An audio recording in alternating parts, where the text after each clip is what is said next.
With the release of the Book of Boba Fett, a certain green armored bounty hunter has stepped back into the spotlight. Boba Fett has his very own live-action series now, shedding some light onto his life after being swallowed by the Sarlacc in canon. With that in mind, we thought it'd be a great idea to take a quick look back at Boba Fett's story in Legends. You probably already know that Fett survived the Sarlacc in Legends, but do you know what happened to him after that? If not, you clicked on the right video.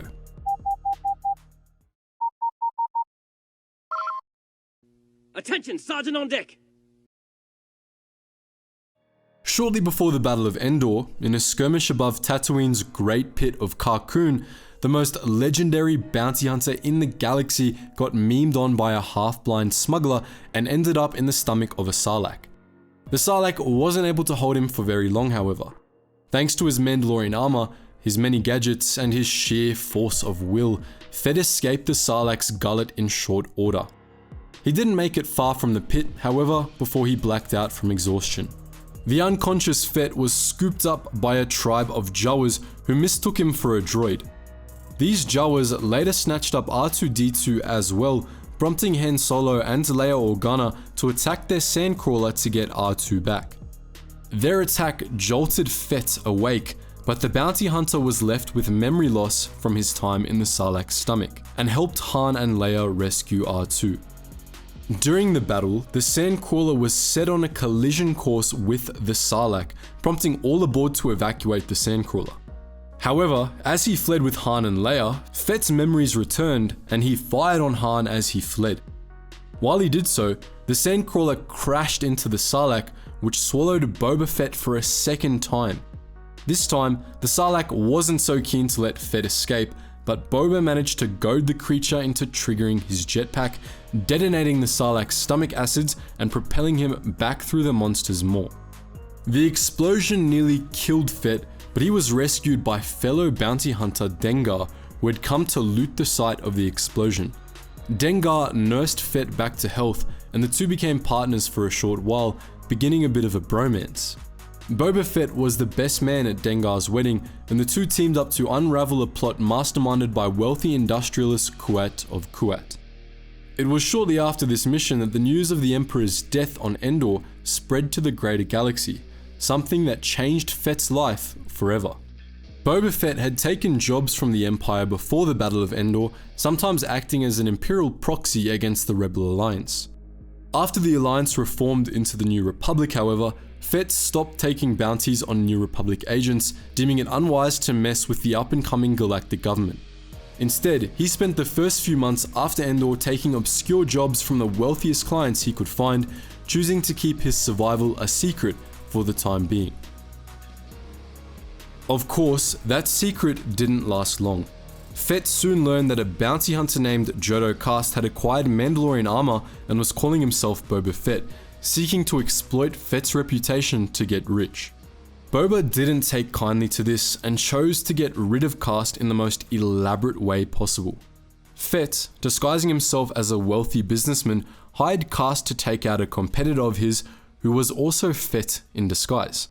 Fett led Kast on a wild goose chase before revealing himself and murdering the imposter. Fett went back to laying low for a few years afterwards, but he eventually rose to prominence once again.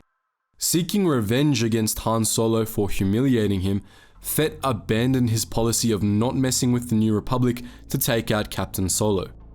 As Imperial Remnant factions waged war against the New Republic, Fett and Dengar attempted to kill Solo on Nar Shaddaa, only for Solo to flee to Biss, the reborn Emperor Palpatine's throne world. After they failed to take out Solo at Biss, the two hunters parted ways, with Fett continuing after Solo. Some months after his prior attempt, Fett again tried to kill Solo on Nar Shaddaa, only for Chewbacca to steal his helmet and knock him unconscious. For the remainder of the Galactic Civil War, Boba Fett mostly did odd jobs for the Hutts. After the death of Jabba the Hutt cartel was in chaos, with many Hutt crime lords seeking to take Jabba's place. Fett worked for a number of them, killing off rivals and foiling the plots of their enemies.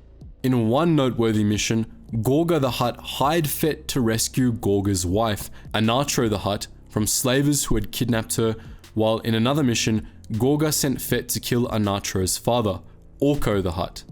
Boba Fett took a few jobs from the Imperial Remnant factions, but by and large, he preferred to stay out of the politics of the late Galactic Civil War. This was likely for the best, as Fett was beginning to get old. By 19 ABY, Fett had lost one of his legs and replaced it with a prosthetic one. He had also developed cancer, a result of his time in the Sarlacc's stomach, and spent most of the fortune he had made bounty hunting on treatments. That year, Fett once again ran into Han Solo. This took place on Jubilar, the planet where, decades before, they had met for the first time. There, they chose to end their feud and go their own ways. Fett even tried to retire from bounty hunting, but the Force had other plans for him. While on Kamino to get a clone leg to replace his prosthetic, Fett took one last job from a Kaminoan cloner, a job to hunt down Fen Shaisa, the last of the Mandalorian protectors. Fett killed Shaisa on an encounter on Shogun, but as the Mandalorian died, he requested that Fett claim the title of Mandalor, which Shaisa believed was rightfully Fett's. Fett did as Shaisa requested and abandoned his bounty hunting career to take command on Mandalore. Ironically, despite being contracted to wipe out the last of the original Mandalorian protectors, Boba Fett became their leader, and indeed the leader of all Mandalorians. In 24 ABY, a year before they invaded the galaxy, the Yuuzhan Vong reached out to Fett, setting up a rendezvous with him and his top lieutenants. The Vong attempted to talk the Mandalorians into allying with them, explaining their plans to take over the galaxy and promising the Mandalorians a broad swath of the galaxy should they take part. Fett and his lieutenants didn't buy the Vong's lies of sharing power, but they chose to play along anyway, arranging to act as double agents and slip intel to the New Republic. Over the course of the 4-year-long Yuuzhan Vong War, Fett and the Mandalorians discreetly trained New Republic forces to fight the Yuuzhan Vong, sharing intelligence they had gathered while pretending to work with the Vong with their trainees. The Vong eventually saw through Fett's ruse and attacked Mandalore, but Boba and his followers drove them off. This came at a high cost. A third of the Mandalorian population perished in the attack. Fett and the Mandalorian protectors responded with an all-out crusade against Yuuzhan Vong forces, liberating Ord Mantell, Jindain, and Tholitan from the Vong. During the war, Fett saved the life of Han Solo, his old rival, in a chance encounter at Kalula Station. The Mandalorians proved instrumental in the ultimate defeat of the Yuuzhan Vong, who surrendered in 29 ABY. Boba Fett remained the leader of the Mandalorians well into his 70s when he began to succumb to clone deterioration.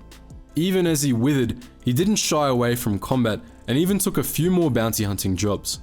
He worked alongside Admiral Natasi Darla of the Imperial Remnant and trained Jaina Solo, the daughter of his former rival, in Mandalorian Jedi hunting techniques. In this manner, he helped Jaina, a Jedi herself, stop her brother Jacen Solo, who had fallen to the dark side and branded himself Darth Caedus. His ultimate fate is unknown. That's the Legends version of the story anyway. We'll soon see the full canon version of this tale in the Book of Boba Fett. But what do you think? Is there anything we've talked about today that you'd like to see brought over to canon? Feel free to post your thoughts in the comment section below, and as always guys, thank you so much for watching, and I hope to see you in the next video.